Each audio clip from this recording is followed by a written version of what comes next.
Hola a todos y bienvenidos a Mentes y Enigmas, el canal donde desentrañamos los momentos más cruciales de nuestro pasado. Hoy nos sumergiremos en una de las historias más debatidas y trágicas del siglo XX, los últimos días de Ernesto Che Guevara.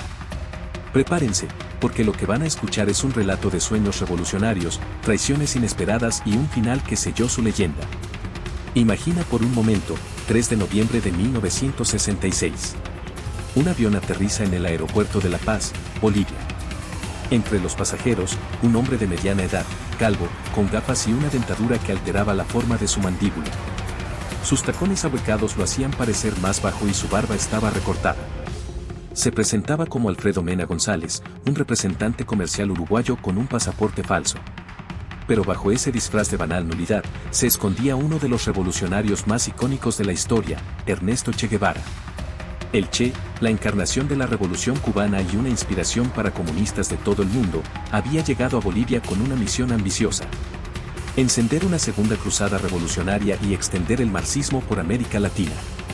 Su objetivo era establecer una base estratégica en el corazón de Sudamérica, aprovechando la extrema pobreza de Bolivia, un terreno fértil para la revolución. Sin embargo, el sueño pronto chocaría con la dura realidad. El 5 de noviembre, partió hacia Ñancahuazú, una zona boscosa y aislada donde planeaba establecer su campamento base.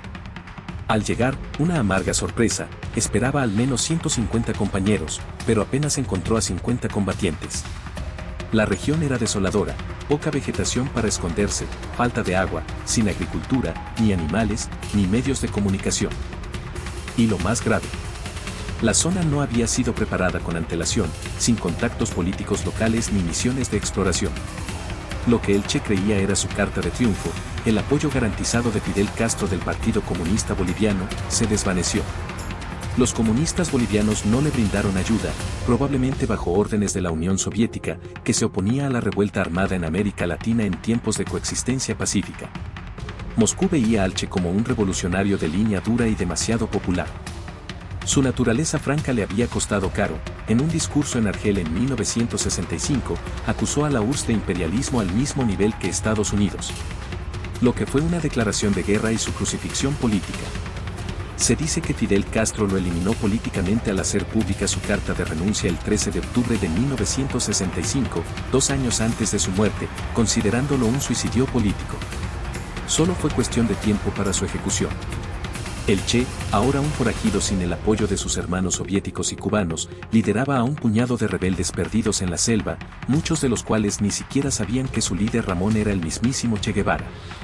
Las traiciones comenzaron a tejer un cerco mortal.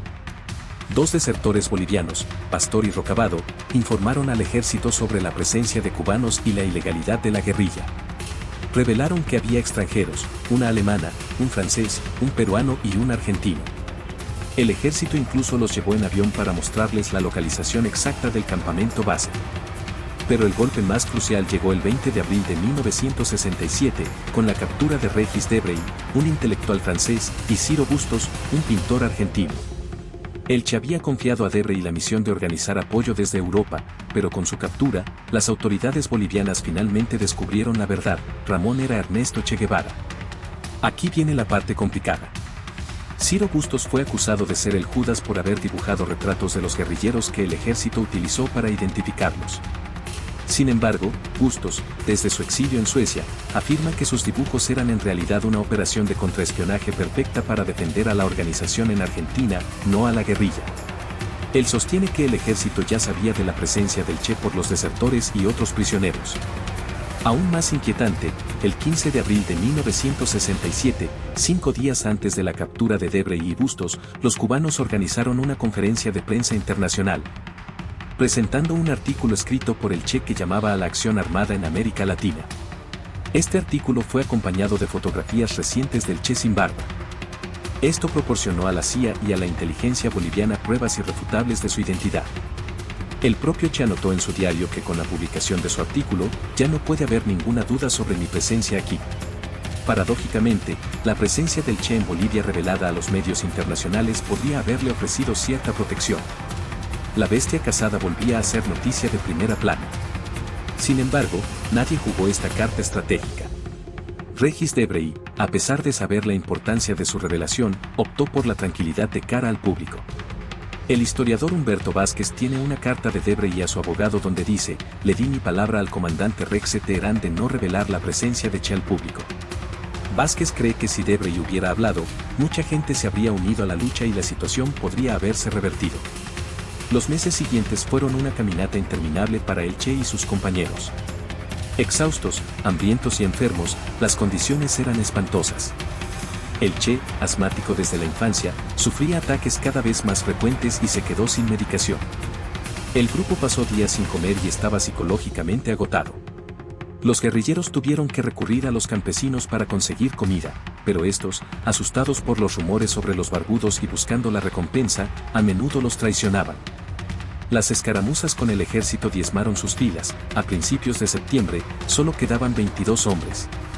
El Che, ya visiblemente deteriorado y perdiendo el conocimiento en ocasiones, tomó una decisión fatal el 26 de septiembre, se dirigió a Punta Batán, donde una avanzada del ejército los emboscó. Fue el principio del fin. La serie de traiciones continuó.